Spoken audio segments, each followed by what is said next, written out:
lo que... Las autoridades confirmaron que las cuentas de la electricidad, de la luz, subirán un 7,1% en el segundo semestre de este año. ¿Por qué vuelve a subir? Se lo preguntamos a esta hora al académico del Departamento de Ingeniería Civil Eléctrica de la Universidad de Santiago, Humberto Verdejo. Humberto, gracias por acompañarnos. ¿Qué tal? Hola, todo bien por acá, muchas gracias. Lo habíamos conversado en algún minuto, porque cuando se decía la última alza va a ser la de enero por el descongelamiento de la tarifa eléctrica, que fueron en tres patitas, digamos, tú nos comentabas en una entrevista, ojo, porque efectivamente no viene una nueva alza. ¿Por qué se da? A ver, tú bien mencionaste que terminamos el proceso de descongelamiento en enero del 2025 con 4 intervalos. El primero fue el descongelamiento del VAT, del valor agregado de distribución, que también estaba congelado en junio del 2024. Y después vinieron tres alzas consecutivas que permitieron de una u otra manera normalizar las tarifas y comenzar a pagar esta deuda tan grande que tenemos con las empresas generadoras. Entonces, las tarifas a partir de enero del 2025, todos estamos pagando lo que tenemos que pagar y estamos devolviendo la deuda de verdad en el mediano plazo a la empresa generadora. Y posterior a enero del 2025 viene la actualización que está establecida en la ley eléctrica, es decir, que el precio de la energía, que es el 70% de la tarifa, se debe actualizar cada 6 meses. Y lo que viene ahora es la actualización de julio. ¿Por qué sube ahora? Porque en estricto rigor, ¿verdad? Los contratos de suministro, que son el acuerdo entre empresas generadoras y distribuidoras para asegurar un precio estable en el largo plazo, están determinados en dólares, ¿verdad? Dólares por unidad de energía. Entonces, si el tipo de cambio a nosotros nos juega una mala pasada, como ocurrió en este caso, ¿verdad? El traspaso a pesos va a ser mayor que si el dólar estuviese más bajo. Por otro lado, también se consideran los errores que pueden haber por parte, en este caso, la proyección de la demanda, que siempre se hacen estimaciones, pueden haber ajustes. Y finalmente la indexación de los contratos, que en este caso es principalmente IPC americano. Entonces, esas tres cosas definen que a partir del 1 de julio del 2025 las tarifas debiesen subir en el valor que tú muy bien indicaste al inicio. Y vamos a ir a ese punto, pero para dejarlo súper claro a quienes nos ven a esta hora, este es un reajuste normal que se esperaba y que se da generalmente. O sea, es muy distinto a los reajustes por el descongelamiento de las tarifas de la electricidad. Es correcto, el año pasado... A nadie le gusta que le suba la luz, la cuenta, eso es evidente, pero este en particular iba a ser sí o sí y es la habitualidad, digamos, del proceso. Exactamente, es lo que está establecido en la ley una Claro. vez que las tarifas se normalizaron en el entendido que la deuda de los 6.000 millones no ha desaparecido, sino que la vamos a pagar en el largo plazo. Ahora, este 7,1% es un promedio, hay cuentas que podrían subir más, podrían subir menos, ¿cómo se va desglosando esto? Sí, efectivamente, siempre la autoridad habla de valores promedio. Yo en general trato de hablar de los valores a nivel comunal para tener una imagen clara de la dispersión. Pero en general a nivel nacional van a subir un 7,1% lo que dice la autoridad, de acuerdo a los números que hemos podido trabajar durante el día. Por ejemplo, en la región metropolitana va a subir un 7,5%, en el norte, en Antofagasta, va a subir casi un 11%, un poquito más de 11%, en Arica casi un 10%, en Atacama un poquito más de 10%, y en algunas comunas del sur va a bajar, pero en el fondo estamos hablando del mismo rango que indicó la autoridad, y es importante recordar que esta alza se debe principalmente al tipo de cambio, ¿verdad?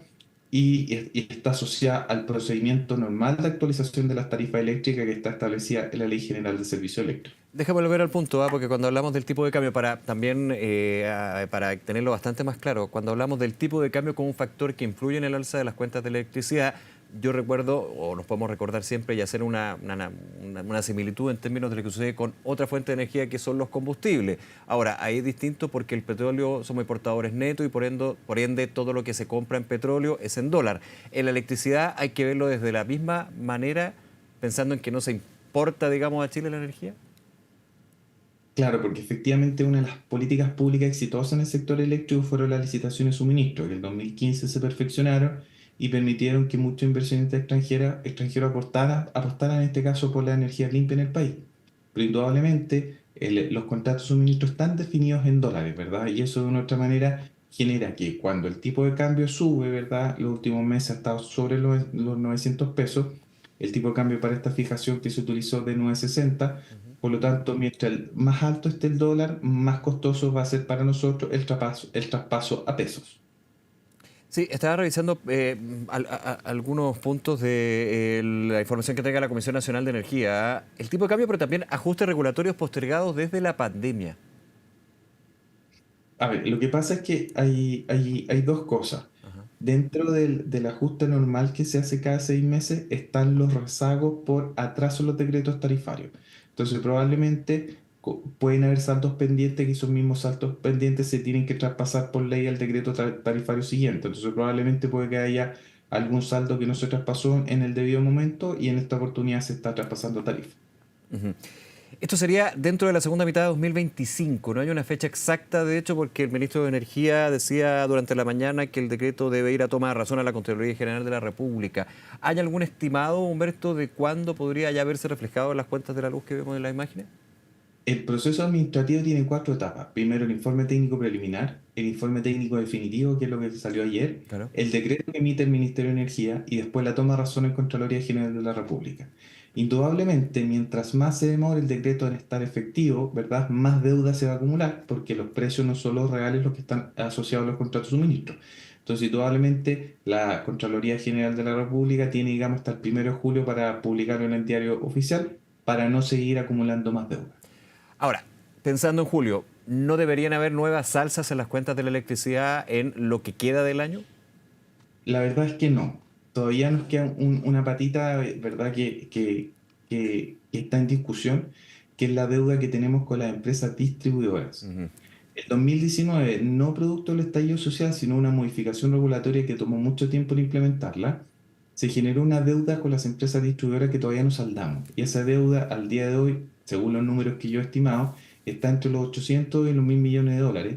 Y eso hay que pagarlo a las empresas distribuidoras. Entonces, durante el segundo semestre, dado que esto ya está en manos de la Superintendencia de Electricidad y Combustible, se va a indicar el mecanismo en el cual se debe pagar. Y eso indudablemente va a tener asociado un incremento en la Claro. tarifa que probablemente debiese ser en torno a un 5 un 10% Esto, como más. esto, Humberto, es el agregado de distribución VAT, ¿o no? El valor agregado de distribución que se llama VAT, exactamente. Ya, claro, aquí veía una demora en la publicación del decreto de 2020-2024 que generó una deuda acumulada que ahora debe ser corregida. Esa es la última patita que tú mencionabas.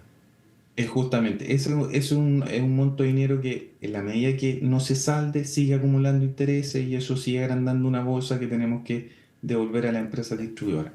Y la Entonces, deuda sí, que se suma, que son vías paralelas, digamos, pero que se suma a lo que inicialmente conversábamos, que era el descongelamiento de las tarifas eléctricas con mira a estos ajustes o reajustes que van, ya ni me acuerdo mucho, pero 2030, ¿no?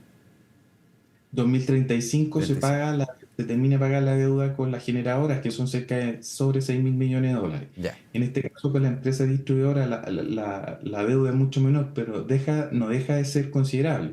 Y por lo tanto, la Superintendencia de Electricidad y Combustible tiene que determinar cómo se va a pagar y en qué plazo se va a pagar en tarifa, para, insisto, no seguir acumulando deuda con las empresas distribuidoras. Ya, ahora, voy a lo que siempre conversamos, que es más práctico, pero muy necesario para todo en la casa, digamos. ¿Cómo ir moderando o tratar de que no sea tan fuerte esta alza que se va eventualmente a concretar ya en julio y que se sumaría a las últimas alzas que también tienen a las cuentas de la luz en ese nivel? A ver, la cuenta hay que tener en consideración que va a subir por dos cosas. Uno, por el precio, que ya lo hemos conversado, y por el uso de energía. En el invierno, ¿verdad? La cuenta sube porque utilizamos mucha electricidad para calefaccionar.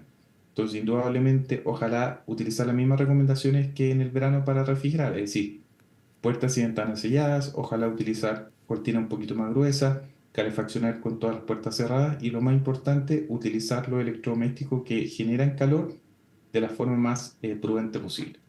Sí, y lo conversábamos la última vez que tuvimos esta entrevista, Humberto, ¿ah?